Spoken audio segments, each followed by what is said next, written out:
We see on an island, where a group of hunters face off against several giant monster ants. Their leader gets right up close to one of the ants and says they have to hold them back no matter what, no retreat allowed. But damn, these hunters get overwhelmed real quick. The leader is losing consciousness, and one of the ants is chowing down on his insides. It looks like he's gonna die. But out of nowhere, this dude with crazy strong healing magic saves him just in the nick of time. The leader freaks out because this guy is about to get attacked too, but boom, he gets saved too. And the guy who saved the leader calls on his teammate to finish off the ants. This next guy is a total beast, beating the crap out of those monsters easily. The first group realizes that they were just side characters all along, and these dudes who came to save them are S-rank hunters, the best of the best. They wipe out the red ants easily, but then this even bigger albino ant shows up. The attackers decide to engage the ant, while they leave the wounded leader to the healer. They go all out, using their teamwork to rip off its face and arms. The super powerful warrior uses one of those ripped off arms to obliterate the giant ant. But hold up, there's no time to celebrate because the albino ant army arrives. It turns out the giant ant was just one of many, but these hunters ain't scared, man.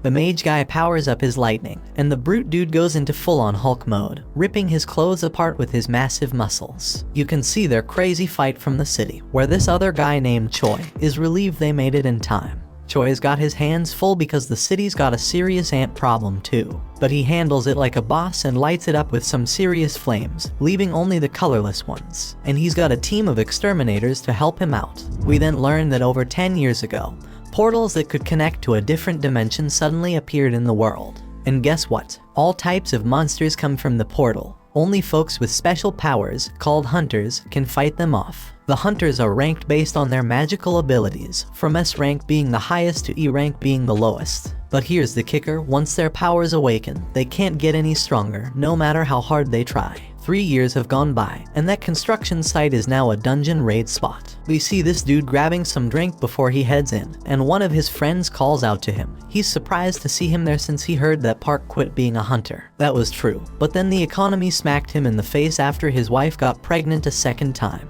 So the dude needed to make a ton of cash real quick, and a dungeon raid seemed like the perfect way to do it. We see that our hero has arrived. His name is Jinwoo. He recently joined the group, but they've already nicknamed him the weakest hunter ever. He greets everyone as he walks in, so Park asks why everyone seems to know him, thinking maybe he's some super strong hunter, but it's the complete opposite. Jinwoo is known as the weakest hunter ever. He managed to get himself injured and ended up in the hospital in an E-rank dungeon. They might as well create a new rank just for him, like an F rank, because he's that weak. But here's the thing, his reputation as the weakest works in his favor. If they call him in for a dungeon raid, it means it's probably gonna be a piece of cake. Jinwoo heard every word they said about him, but he couldn't deny it because it was true. He's just that damn weak. This woman named Juhi calls him out, and it turns out Jinwoo knows her from a previous mission they did together. But forget the greetings, she's more concerned about his latest injuries, and asks him what the hell happened this time. They sit down, and Jinwoo explains the embarrassing fact that he got injured in the lowest ranking dungeon. And get this, the team didn't even have a healer with them, because they didn't think any hunter would be dumb enough to injure themselves there. But they didn't take into account Jinwoo Dumbass' existence. Juhi gets pissed on his behalf, but Jinwoo already knows it ain't their fault. It's his damn fault for being so weak in the first place. It's time to enter the dungeon, and they're all about to head in. So this dude named Song Cheol suggests he be the party leader for this expedition. No one objects, so he leads the way, and before Jinwoo goes in, he gets a friendly reminder to stick close to the group, so he doesn't get hurt again. Jinwoo's only weapon is a crappy little knife with barely any magic power because that's all he can afford with his measly earnings. But he swears he'll give it his all anyway.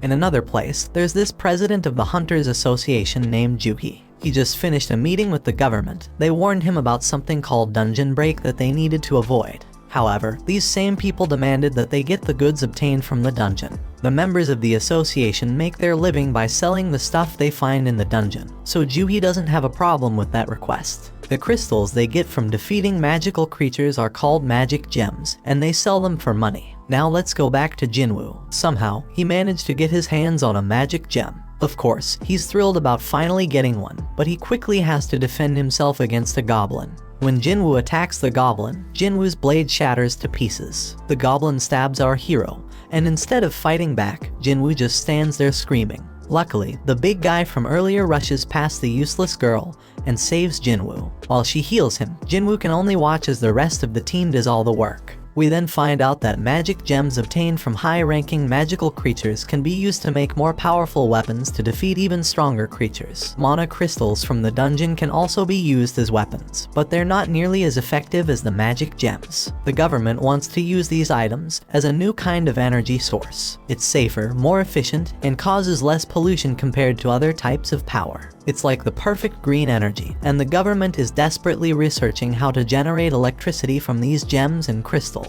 Since these items can only come from the dungeon, hunters become incredibly valuable. Meanwhile, back in the dungeon, the team celebrates their victory after defeating the dungeon boss. Jinwoo must be the weakest person ever because he took a beating and Jinwoo is still healing him. She wonders why he even became a hunter if he's always getting injured, and thinks he's gonna meet his end one day. Jinwoo apologizes, but his words don't mean much and she's just worried about him. Everyone gets their share of the spoils from the battle, but there weren't many mana crystals, so they won't make much money. Jinwoo starts to doubt himself and feels disappointed to have only gotten a measly E-rank gem. He starts questioning if it's even worth risking his life for. One guy on the team calls everyone's attention to a huge hole, and they all gather around to figure out what the heck it is. Looks like a cave, but they're in a dungeon, so it's more likely to be a double dungeon. It's rare, but they've heard of it before, and their suspicion is confirmed, because they've already taken down the dungeon boss, yet the place hasn't started closing like a regular dungeon would. It seems like there's more loot to be grabbed deeper inside. Now Song Cheol tries to be the voice of reason and suggests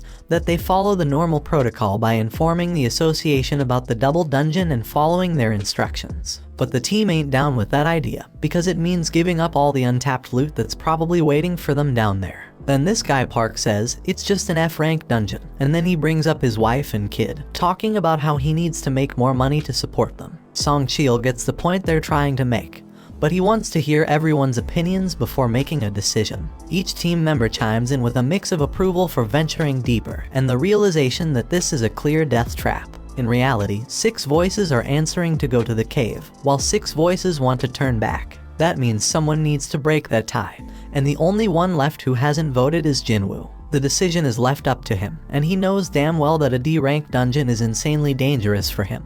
But with his father missing, he's the only one in his family who can earn any money. He's already burdened with a ton of financial responsibilities. His mom's in the hospital, and his sister needs to go to college, so he can't stay broke forever. So he decides to go into the dungeon. Elsewhere, in the lab, where people are getting tested for their magical powers. In the waiting room, the others are ready to recruit any promising new hunters. This ranked hunter Choi has told his people that regardless of age or gender, they're getting recruited. Meanwhile, some thieves snatch a purse and get ready to run over a girl who's in their way. This girl fearlessly snatches the purse back from those guys without even blinking. It's like it's just a regular day for her. This girl is Cha-hee, the famous S-rank hunter. She's a celebrity, but she can't handle all the attention. Her fans go crazy over her, and she makes a super dramatic exit.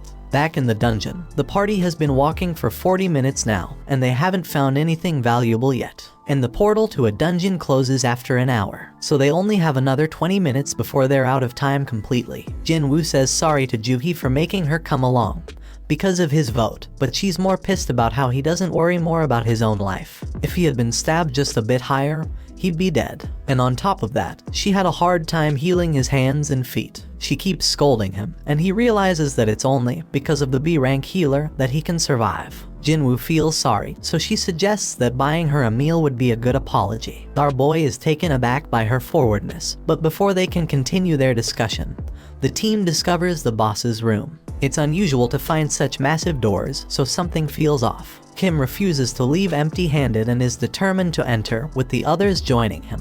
Meanwhile, in the city, a group of hunters are going through an orientation where they watch a video of Gunhee. He explains that the dungeon portal has been around for over 10 years, and there are still many mysteries within. Being a hunter is dangerous, even for the most experienced ones, so they must always be cautious during a raid mission. They can't afford to be arrogant, and the main key to survival is extreme caution. However, this group in the dungeon seems to have completely forgotten those words and is entering a mysterious, dangerous, and unexplored room. These guys act very naturally, as if they're on some amusement park ride, as they've never seen a dungeon like this before. The statues look ancient, and at least 100 years old. Jinwoo is fixated on the biggest one, and Joohee starts feeling uneasy due to the eerie silence. Everyone wonders where the boss is, and Song Chil stares at something that looks like a magic circle on the floor. His attention is drawn to a tablet with ancient writings, containing commandments about worshipping some god. But Song is more concerned about something else. Joohee is certain she saw the giant statue's eyes move as if it was looking right at them.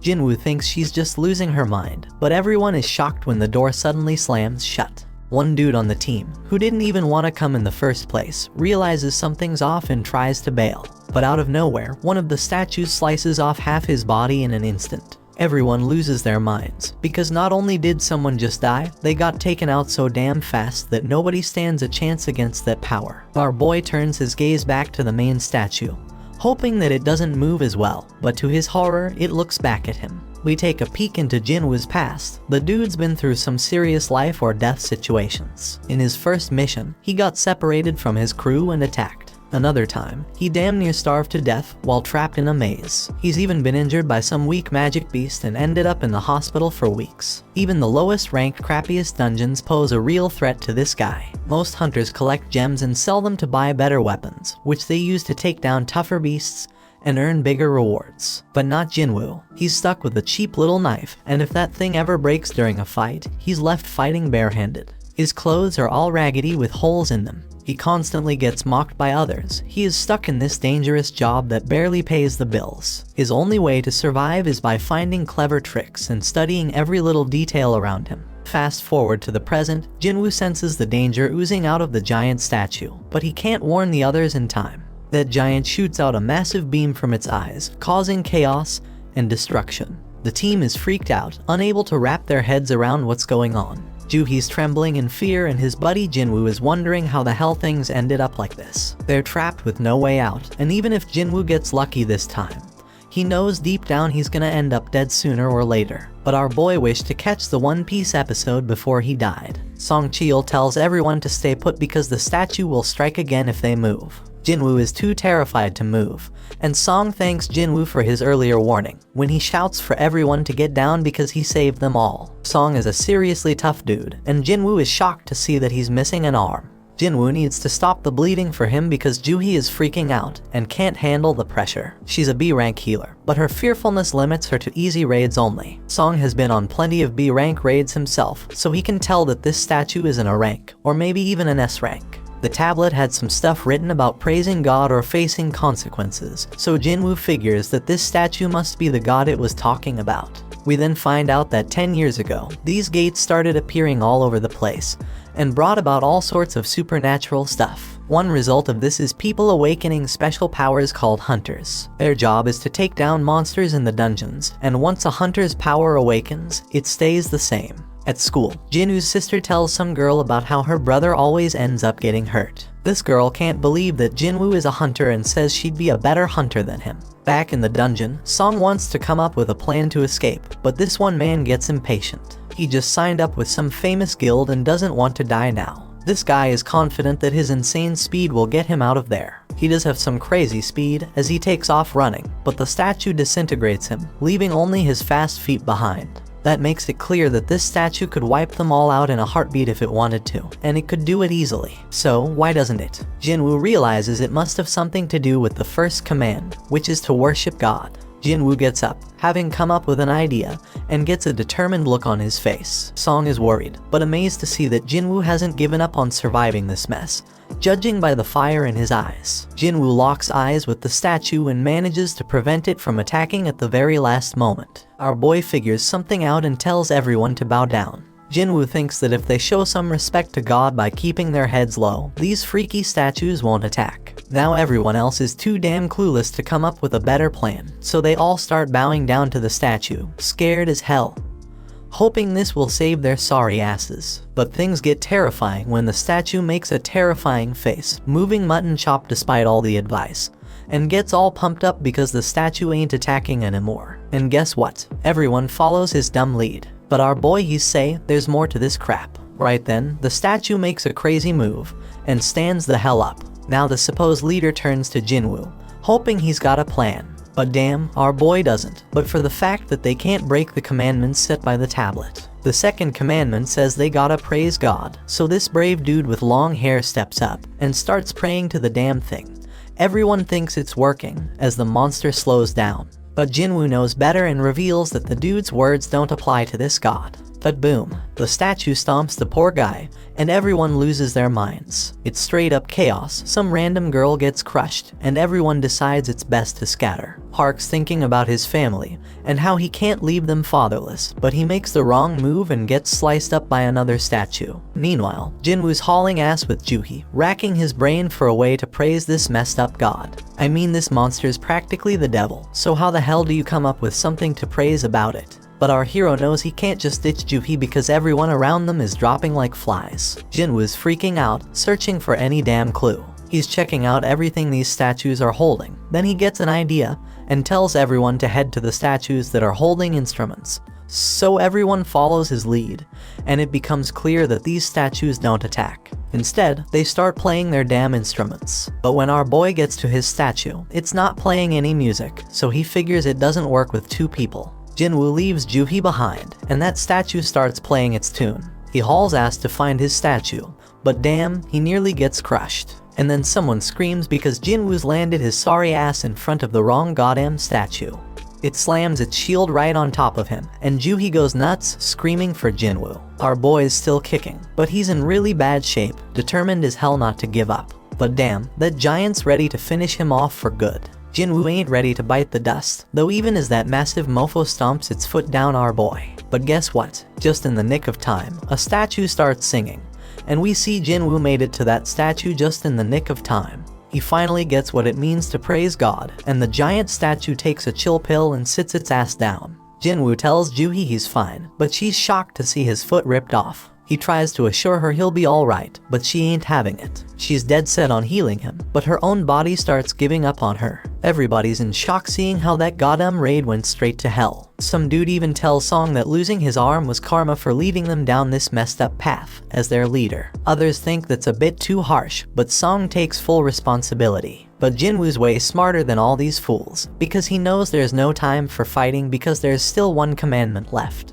Right then and there, the giant raises an altar smack in the middle of the room. Jinwoo knows them well from the legends, where they're used for offering treasure and sacrifices to the gods. The third commandment was all about proving your faith in God. Kim figures the sacrifice gotta be someone's life, and he couldn't think of a better candidate than their leader. They've all seen their teammates die, and Song's the one to blame. So Song steps up to that altar, but Jinwoo points out it ain't all his fault, since they all voted to come down there. Then fire pops up as Song approaches the altar, and he asks Jinwoo if there's something else he gotta do. Our boy, being the smartest and bravest of them all, asks the others to help him get to the altar so he can check it out. Jinwoo ain't thinking nothing bad's gonna happen to them, so they get him there, and what do they find? And they find that more flames appear. Song keeps pressing Jinwoo for answers, but he ain't come up with any yet. Song explains the gate's been open for a whole damn week, so the statues are about to start moving again before anyone comes to rescue them. Jinwoo remembers how it takes a full 7 days for a gate to open wide open,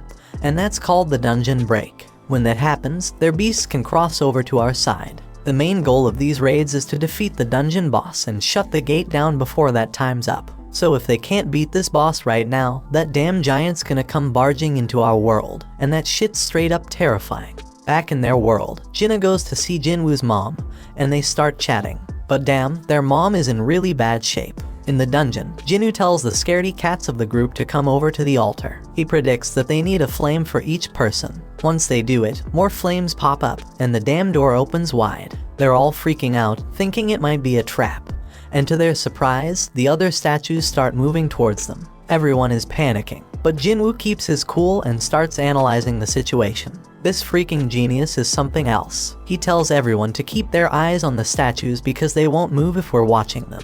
Everyone follows his orders, and shockingly it works. Everyone's doing their best to keep their eyes on those terrifying statues, but then this one chick gives in to fear and tries to haul ass toward the door. As soon as she crosses the circle, her flame goes out, but she manages to make it out the damn door. Song Cheol can't figure out what the hell is happening. The door closed a bit, but the girl made it out alright. He thought we were supposed to stay in the circle, so naturally, he turned to Jinwoo for answers. Jinwoo's just as confused, but he starts analyzing everything again. Those blue flames have been burning out over time. One of the fire ones went out when that girl escaped. The first order was to revere, the second was to praise, and the third was to prove our faith. Jinwoo is damn sure that the door must be a trap. This situation is dangerous as hell, and it's messing with our heads, giving us false hope. It makes him wonder if this is some test of our faith in this god. Jinwoo gets thrown to the ground as the next dumbass decides to make a run for it, and the same shit happens. His flame goes out, the door closes a bit more,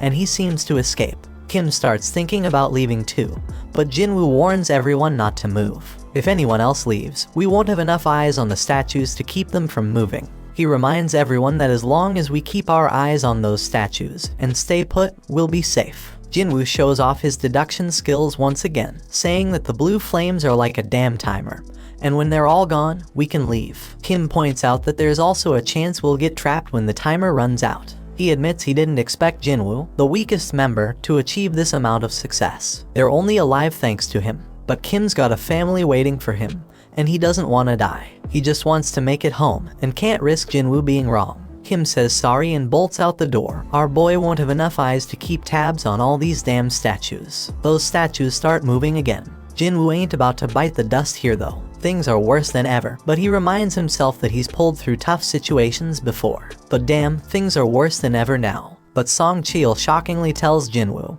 and Juhee to leave. He predicts that as long as one person stays by the altar, the door will stay open. And since Jinwoo and Juhee have some long lives ahead of them, he insists they should be the ones to make a run for it. Song Cheol wants Juhee to look after Jinwoo, but the poor girl's legs give. Things couldn't possibly get any worse, and Song realizes that Juhee must have pushed herself too hard to heal Jinwoo. Things have gone to the dogs, so Jinwoo tells everyone to leave him behind. Juhee needs someone to carry her ass out of there, and Song's the only one with 2 working feet. Juhee thinks she should be the one left behind, but Jinwoo reminds her about that lunch date they had planned.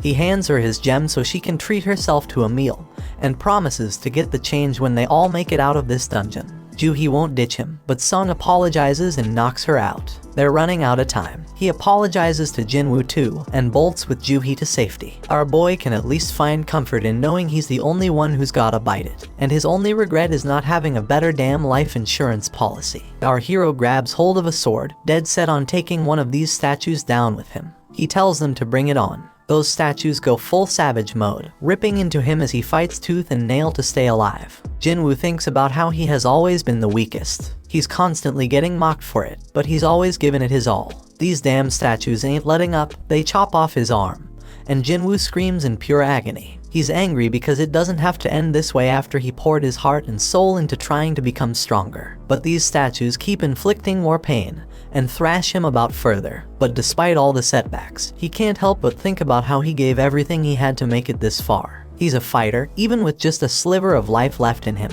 He's got this burning desire to let out a scream of pure anger, but he can't even do that as he is stabbed through the chest. Jinwoo's on the brink of death, but you can feel the rage coursing through his veins. He starts reflecting on how the first few people who ran away were just weaklings. They claimed they couldn't handle it anymore, but deep down, they were just selfish. Those fools were only looking out for themselves, and it's always the most selfish jerks who end up benefiting the most. That thought fuels Jinwoo's rage even further. He's got a family too. All he wants is to make it back home alive, just like those lucky ones before him. The pain is unbearable, and he starts wondering if it's a good thing that he's the only one who has to die. In his battered state, Jinwoo's mind starts wandering, and he realizes what a hypocrite he's been. He's struggling to catch his breath, desperately clinging to life. He doesn't want to die, but the final attack comes crashing down on him, and our boy wishes he could have one more shot. And just when it seems like it's all over, the final blue flame goes out, and this mysterious notification pops up out of nowhere. It turns out he's completed some secret quest called Courage of the Weak. It's offering him the opportunity to become a player. The catch is if he doesn't accept, the player's heart will stop in a fraction of a second, so no choice, and he hits that yes damn button.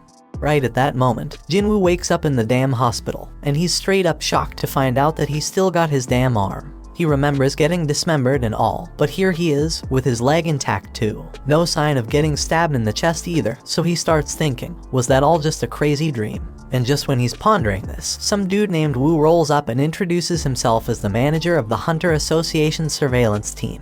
And that purple-haired dude, yeah, his name's Kang, but they ain't saying why they are there. They do reveal that Jinwoo was unconscious for 3 straight days. And get this, Joohee and Song ain't dead either. Song lost his arm though, so he might have to peace out as a hunter. Joohee's all sorts of messed up mentally, so she's getting psychiatric care. But it doesn't look too good, bro, so she's probably not gonna continue as a hunter. Only 6 peeps made it out alive from that crazy double dungeon they stumbled upon. Being a hunter is always a risky business, but what went down that day was a real tragedy. And here's the real mind-boggler, when another guild showed up later after being alerted by the survivors, and they found just Jinwoo. No signs of the temple or their statues. The survivors all told the same wild-ass story, which is hella hard to believe. Everyone's stories match up perfectly, so nobody's suspecting them. It's a crazy situation. And now, Woo's got this theory. He looks at Jinwoo and asks if he has a second awakening. Woo explains that a hunter's power is determined when they awaken it, and it doesn't change after that. But on some crazy rare occasions, a hunter can go through a second awakening. This mind-blowing event can push them past their previous limits, even to the ORS rank. Jinwoo gets all pumped up, thinking about this, and Woo brings out this meter thing to test Jinwoo's power. Woo figures that if they really went up against an instant-level magic beast as the survivors said, a low-level hunter wouldn't stand a chance. And since there ain't a single monster trace left behind, the most likely explanation is Jinwoo's second awakening. Jinwoo's hyped as hell to hear the results of his mana test. But damn, the results ain't looking good. Woo admits they messed up, and they leave. Turns out Jinwoo only scores a lousy 10 on the test. Even E-rankers usually get at least 70. A score of 10 puts Jinwoo in civilian territory. And to top it off, the dungeon just vanished, so they can't even investigate how Jinwoo pulled off survival. Jinwoo's bummed out by the whole damn thing, but he can't help but wonder why those guys didn't ask about the freaking thing floating in the air. He's freaking out, wondering if he's the only one who can see this, and then he realizes it's like a touch screen or something. Jinwoo remembers getting a message about becoming a player, but his sister interrupts his thoughts. She's all worried about him, so he apologizes and asks if she can see the panel. She can't see it, so he asks if she knows how opening messages in games usually work. Jinna thinks he's gone nuts, but our boy reminds her she used to be a gamer. She gives him the obvious answer, saying he just needs to check his inbox. Right then, a notification pops up saying Jinwoo has a daily quest, which is all about strength training. After Jinna leaves, our hero opens up a ton of these panels. They explain that the system is there to help the player get better, and if he doesn't follow it, there's gonna be consequences. They've also sent him some rewards, but Jinwoo has no clue what any of it means. Jinwoo accepts his daily quest, which sets out a bunch of goals like push-ups, sit-ups, squats, and running. But if he fails to complete the quest, he's gonna get penalized. Jinwoo starts wondering if this whole thing's a joke since he's stuck in the hospital and ain't got no energy for any of that crap. Outside, Woo tells the chairman that Jinwoo didn't have a second awakening. The whole incident's still a mystery, so they gonna mark it as a special case and look into it more. Meanwhile, Mr. Choi tells Cha-hee that she gonna be part of a B-rank raid as an instructor. This raid's gonna test and train the recruits, and he can't think of a better instructor than her. Cha-hee doubts her teaching skills, but Mr. Choi tells her to just fight like she always does, and everyone gonna learn from watching her. He goes on to explain that the Hunter Guild is one of the top 5 guilds in the country, but they ain't nothing special on the international stage. Hunters can't level up on their own, but they can improve their collective combat skills. Somewhere else, another gate opens up, and the observers are all like, damn, when are the hunters gonna show up? At the freaking hospital, Jinwoo falls asleep as the clock reaches midnight. Then a damn notification pops up, saying he didn't finish his quest, and suddenly the ground starts shaking like crazy. Jinwoo is frigging terrified when he finds himself in the middle of a damn desert, and to make things worse, there's this giant creepy caterpillar monster right in front of him. But suddenly another notification pops up, saying he's got a penalty quest, and he's gotta survive for 4 freaking hours. Back at the hospital, the nurses are all like, where the hell is Jinwoo? Because he's nowhere to be found. Little do they know our hero is stuck in some other dimension, running for his damn life. The giant caterpillar thing is closing in on him, and he's like, oh shit, because there's more than one of them. And if that ain't bad enough, Jinwoo still has 2 hours to get his ass back to the hospital. The nurses keep searching for him, they are all worried. Meanwhile, poor Jinwoo is running his ass off, knowing he's running out of time. The caterpillars are getting closer and closer, but just as the clock hits the deadline, Jinwoo finds himself back at the hospital. The notification confirms that he completed the penalty quest, but Jinwoo is so drained that he ends up puking and passing out. He gets another reward, but he's out cold and has no idea. Later on, Jinwoo tells his sister that he's healing up nicely and might be able to go home soon. So he gets dressed in his fancy tracksuit and heads outside. Over in another place, Juhi gets a request to join a raid, because some D-rank gate has shown up. The other guilds are busy, and Juhi can't bring herself to agree to go. On the other hand, Juhi gets some good news that Jinwoo has woken up from his coma. Juhi is all nervous and shit as she goes to visit him, but the nurses are like, he's running again, just like every day since he woke up. Outside, Jinwoo is thinking about how it's been 4 days since he woke up, and he's learned a few things. First off, those pop-up windows he's been seeing are for real, not some crazy hallucinations. And when he completes his daily quest, he gets 3 types of rewards. One is full recovery, which he uses now to shake off all that exhaustion from running. Then there are ability points, which he can use to boost his skills. Currently, our boy can totally feel the difference. He's got some serious power now. So this dude Jinwoo, he's got mad skills with inventory screens. Jinwoo takes a moment to think about how dang strange his life has just become and points out how it's like a freaking video game. But while he was messing with his screens, everyone around was just gawking at him. Anyway, this dude completes his daily quest and gets a random loot box as a reward. And guess what? Today's loot is a mysterious key. Usually, he just gets useless junk like pens and bandages, so this key is a total surprise. Then he gets a notification saying the key is for teleporting to some instant dungeon, with a location and all. Now Jinwoo doesn't know what the heck an instance dungeon is, but based on everything that's been going down, he figures it's some kind of event to help him get stronger. In this world, these things called gates open up all the time, and they even get a news report to keep track of them. Jinwoo goes to see his mom and remembers when he found her passed out. Turns out she's got this messed up sleep disease called final rest, and it showed up when the gates appeared. Some people say it's because of the constant exposure to mana. Modern medicine can't do much except keep them on life support. Jinwoo busted his ass to make enough money to become a hunter so he could pay for his mom's treatment. He told Jinna that he'd soon be able to afford their mom's treatment, but she was scared shitless about how dangerous being a hunter is. Jinwoo tries to reassure her that things will be okay from now on and tells her to trust him. But damn, it's clear that he's useless in a fight, and he ain't getting nothing from the rewards because of it. But things are different now. Jinwoo's putting in work to train his body, pumping all his ability points into strength. He even shows off an apple that he's crushing to show his progress. This dude's dead set on getting stronger and ain't taking no shit. So he heads to the location from the key notification, fully prepared for whatever's coming.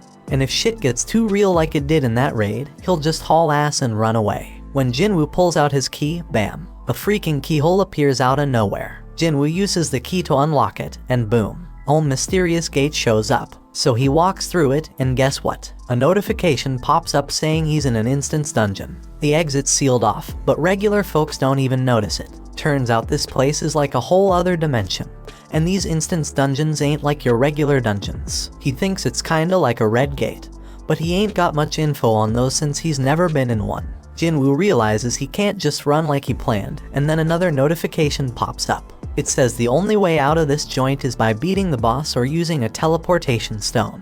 Jinwoo's couldn't even take down an E-rank beast before, and now I gotta clear a whole instance dungeon all by myself. He wonders if he's really up for it, but he figures he ain't got no choice, so he starts making his way through.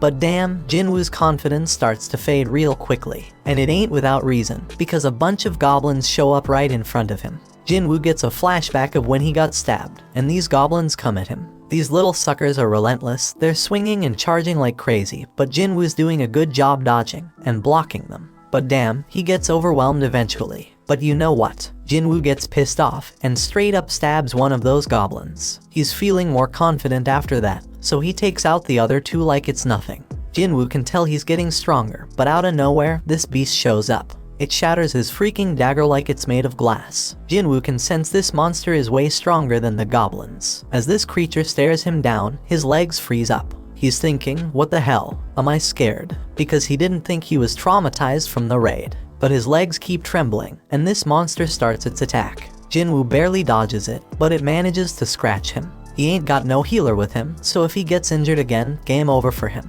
This monster lets out a howl and charges straight at Jinwoo.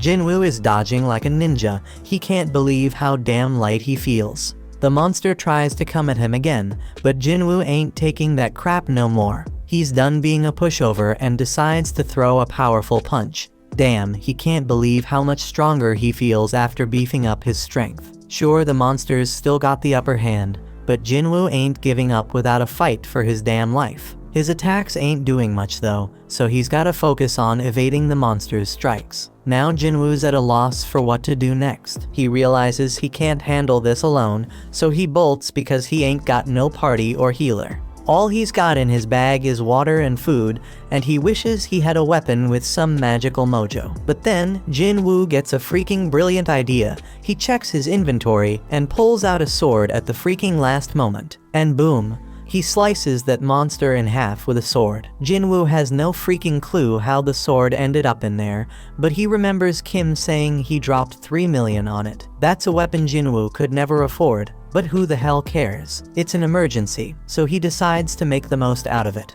The pain from the fight is starting to fade, but then 2 more of these damn monsters show up. Jinwoo ain't scared anymore though, because he got his weapon. But damn, the sword gets stuck. He's panicking, desperately trying to yank it out while the monsters close in. Just in the nick of time, he manages to free it. Jinwoo kicks one of the wolves away, but damn, the other one's got some steel fangs. He kicks that sucker and tells it to find something else to chew on because he just got his sword. He takes down that monster, and now there's only one left. But Jinwoo's like, these things ain't nothing compared to the giant statue. Now all Jinwoo's gotta do is act tough, and the remaining wolf runs off like a scaredy cat.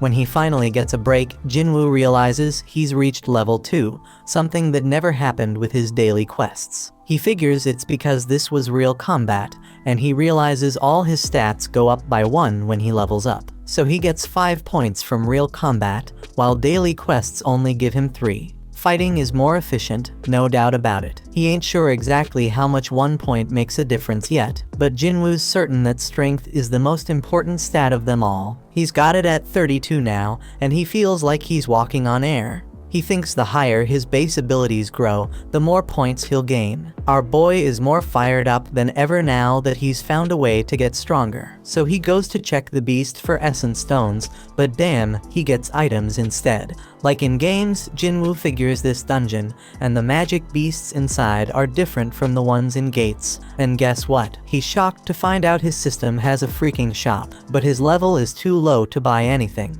At least he can sell stuff though. The dude manages to get 20 gold from a tooth. Jinwoo ain't sure how much that's worth, but he remembers he's in an E-rank dungeon, so it probably ain't much. Now Jinwoo's thinking about what he's gotta do next. He can't bounce until he beats the boss, and he ain't got a clue where to find a teleportation stone. To make things worse, if he stays too long, he'll run out of food. He knows damn well he can't take down a boss right now, even if it's just E-rank, so he's wondering if he should level up first. Right then, Jinwoo's mind gets blown when a whole pack of wolves shows up. Jinwoo tells himself not to be scared because he already knows what dying feels like. This time, he charges straight at them wolves and starts slicing them up like a meat. Jinwoo promises he ain't going down easy, but he knows them wolves ain't gonna give up either. This dude's getting a little crazy because he wants the fight to last and be intense. He just wants to get stronger, so he's gonna follow all them ridiculous rules from the system. Jinwoo chops through all the monsters and notifications pop up everywhere like crazy. When he's done, he gets a final notification saying he's now the wolf assassin. Outside, some folks walk by a portal, and they wish the damn city would do something about it already. Inside the dungeon, Jinwoo's dead tired, and he realizes his sword's about to give out. Just then, he gets a notification explaining the perks of being a wolf assassin. Jinwoo gets a 40% boost to all his abilities when fighting animal-type monsters. And guess what? When he checks his inventory, he finds a whole bunch of fangs and a cloak. But here's the real kicker. He also finds a teleportation stone. Jinwoo thinks about using it to bail, but he hesitates because he might never get this easy of a chance to get stronger again. He's got no clue what's gonna happen to this dungeon when he leaves. It might just vanish into thin air. It could be like some limited time event in a game and vanishing without a trace. Faced with this tough decision, Jinwoo decides to keep moving forward. Meanwhile, Juhee gets a call from the Hunter Association saying there's been a dungeon break at a gate nearby. They're running low on healers, so they need her help. Juhee feels guilty because she turned them down before, but now she's like, damn, Jinwoo worked his ass off, I gotta step up. While Jinwoo's still fighting in the dungeon, he realizes the higher his level gets, the easier it is to kick monster ass. Plus, the text describing them starts changing colors. White means they're weak as hell, orange means they're on par with him, and red means they're seriously strong. Those wolves that were red before, now they're white. That means Jinwoo has seriously leveled up like he's become a beast. Jinwoo